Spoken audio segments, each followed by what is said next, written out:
Halo, kita kembali berjumpa di mata kuliah Teknologi Bangunan Bentang Lebar. Dan pada sesi kali ini kita akan membahas modul yang selanjutnya, yaitu tentang sistem struktur aktif, potongan aktif. Sistem struktur atas bagian yang ketiga, yaitu potongan aktif atau istilahnya adalah section active. Nah, outline pembelajarannya yang pertama adalah diharapkan mahasiswa dapat menguraikan ragam sistem struktur bangunan bentang lebar, struktur, konstruksi, dan material dari sistem struktur potongan aktif. Yang akan dipelajari apa saja? Yang pertama adalah apa itu sistem struktur potongan aktif, kemudian ada ragamnya, yaitu ada ragam balok, bingkai, struktur balok grid, dan juga lempeng atau slab structure. Nah, mari kita bahas satu persatu. Apa itu sistem struktur atas potongan aktif atau section aktif? Nah, kita lihat klasifikasi oleh Heino Engel ya di nomor 3. Oleh Heino Engel di sebelah sini. Nah, kemudian digambarkan juga ada gambar yang lebih jelas pada ragam-ragamnya, yaitu oleh Landau, McMullen, and Price. Nah, ini kita akan bahas satu persatu juga ya. Kita akan lanjutkan. Nah, apa itu sistem struktur potongan aktif? Sistem struktur potongan aktif adalah atau penampak aktif ya, adalah sistem struktur dari elemen linear, padat dan kaku, termasuk bentuknya yang dipadatkan sebagai plat. Jadi selain bentuknya linear atau dalam ini lines ya, garis gitu, namun ada juga yang dalam bentuk dipadatkan sebagai plat atau slab. Nah, di mana penyaluran gaya dilakukan melalui mobilisasi gaya-gaya di penampang tersebut. Nah, kita lihat contohnya di sebelah kanan. Jadi sebenarnya ini sistem struktur yang sederhana ya, artinya ada balok dan kolom seperti itu. Ada juga balok yang dijepitkan pada kolom, dalam hal ini disebut cantilever ya, ini yang cantilever. Kemudian kalau yang ini adalah balok yang secara sederhana ditumpu di atas kolom. Nah, versi yang paling lamanya itu kita bisa lihat yang di Stonehenge. Jadi ada kolom berdiri dua, kemudian ditumpuk dengan balok di bagian atasnya.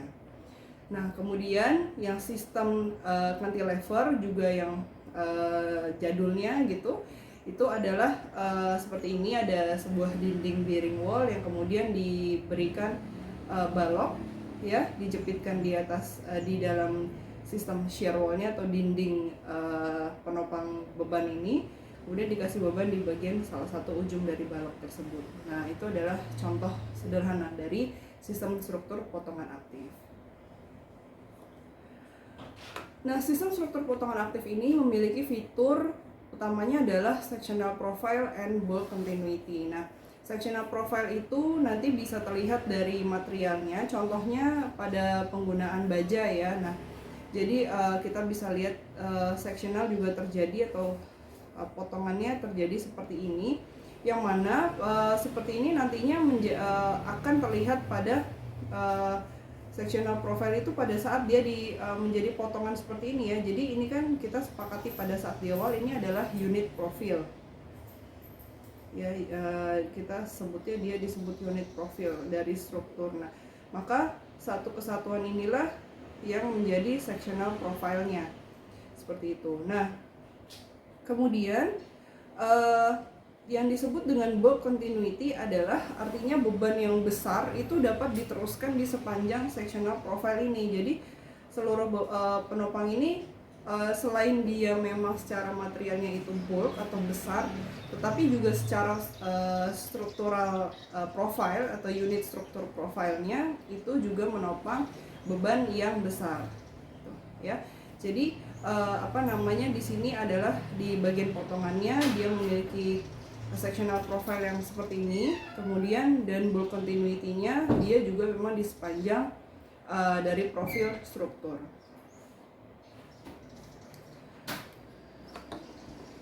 Selanjutnya adalah bagaimana penyaluran beban oleh sistem struktur. Nah, yang pertama adalah structural member merupakan balok-balok yang mampu menahan beban tarik, tekan sekaligus bending atau patah. Walaupun nggak sampai patah ya, tentunya diharapkan. Jadi dia balok-balok ini harus mampu menahan beban tekan, tarik, dan juga bending gitu. Itu kuncinya. Nah, misalnya hal ini juga berbeda ya dengan misalnya material pada sistem struktur bentuk aktif. Dia bebannya apa yang diterapkan pada elemen struktur, yaitu lebih pada ke tarik ya, beban-beban tarik gitu. Jadi tentunya menggunakan material yang lebih digunakan pada potongan aktif ataupun nampak aktif tentu tidak cocok untuk bentuk aktif gitu, karena di sana lebih banyak ke gaya tariknya, sedangkan di sistem struktur ini semua beban dia harus mampu menahan beban, tarik, tekan, dan juga bending atau patah. Nah, kemudian hal kedua yang perlu diperhatikan dari penyaluran beban di sistem struktur ini adalah gaya-gaya disalurkan pertama secara horizontal, dan kemudian balok akan meneruskan gaya yang kemudian dirotasi secara tegak lurus ke kolom. Jadi pertama beban dari luar atau gaya aksi diterima oleh struktur melalui balok ya, kemudian dia diteruskan seperti ini. Nah, kemudian gaya itu dirotasi atau diputar 90 derajat sehingga dia diteruskan ke dalam ke kolom ada di bawahnya begitu ya. Nah, sehingga kita bisa lihat diagram lintang dan momennya kira-kira seperti ini. Nah, selain itu seringkali terjadi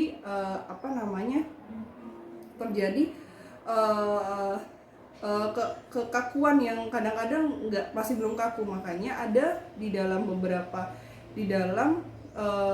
praktiknya kadang-kadang kita akan menemukan adanya pengaku di sini ya, karena di sini ini gampang geser atau gampang patah. Nah, bagaimana caranya memperkuat di bagian ujung-ujung atau sudut-sudut seperti ini? Makanya diberikan yang disebut dengan stiffener.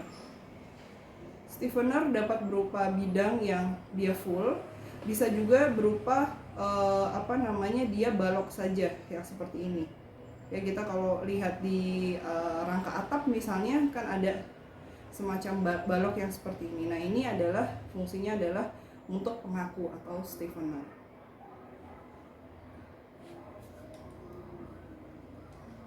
Nah, apa saja ragam dari sistem struktur potongan aktif? Ada 4 oleh Hino Engel. Yang pertama adalah sistem balok atau beam system, kemudian yang kedua sistem bingkai, kemudian ada sistem balok yang grid, kemudian sistem lempengan atau slab system. Nah, keempatnya saya berikan warna baik biru, hijau, dan kuning. Maksudnya adalah di sistem balok dan balok grid itu kita akan lebih banyak menemukan ini pada komponen balok ya. Jadi perhatikan pada komponen baloknya. Nah, kemudian sistem bingkai atau frame ini bukan hanya komponen baloknya saja yang bulk ya atau yang besar tadi, melainkan juga menerus pada kolomnya, jadi kolom dan baloknya. Nah, sedangkan pada sistem struktur yang pada ragam yang keempat ini nanti slab system bisa dipakai juga di kolom dan balok. Nah, bentuknya seperti apa masing-masing itu nanti perbedaannya adalah pada ketebalan atau bulkinya gitu.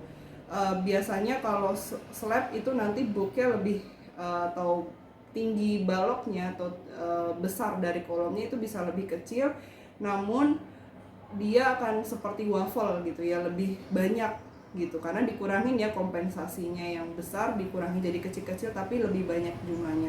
Adapun nomor 1, 2, dan 3 dia jumlahnya hanya 1, pada sectional profile-nya hanya 1, namun dimensinya besar sekali seperti itu. Nah, apa saja jenis bahan yang digunakan? Umumnya adalah ada kayu. Kalau sekarang ada teknologi glued wood atau juga ada disebut dengan glulam ya. Kemudian ada penggunaan metal tentunya, dan beton bertulang itu yang mineral itu umum ya. Namun kalau era yang lebih lampau juga ada batu ya. Seperti tadi kita lihat pada instalasi Stonehenge ya, itu kan juga menggunakan mineral batu. Nah, saat ini tentunya jenis bahan yang digunakan kita bisa lihat ada 3. Yang pertama ada kayu, kemudian ada baja, dan juga ada beton bertulang. Nah, masing-masing dengan profilnya seperti ini, profil dari potongan materialnya. Nah, bagaimana aplikasinya? Nah, jadi seperti yang tadi, kalau balok ya tampilannya seperti ini.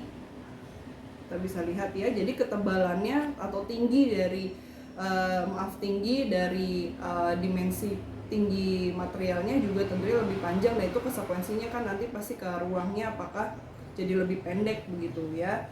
Kemudian yang baja kita bisa lihat lebih pendek ya tingginya, karena memang kekuatannya memang lebih tinggi daripada kayu. Nah, kemudian yang di sebelah bawah ini ada yang menggunakan beton bertulang ya, dia menggunakan beton bertulang.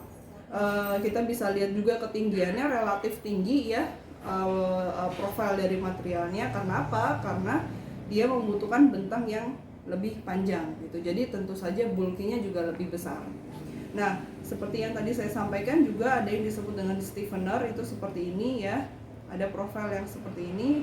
Ini tujuannya untuk memberikan kekakuan pada titik pertemuan antara balok dengan kolom. Selanjutnya kita akan bahas tentang ragam struktur. Yang pertama yaitu struktur balok.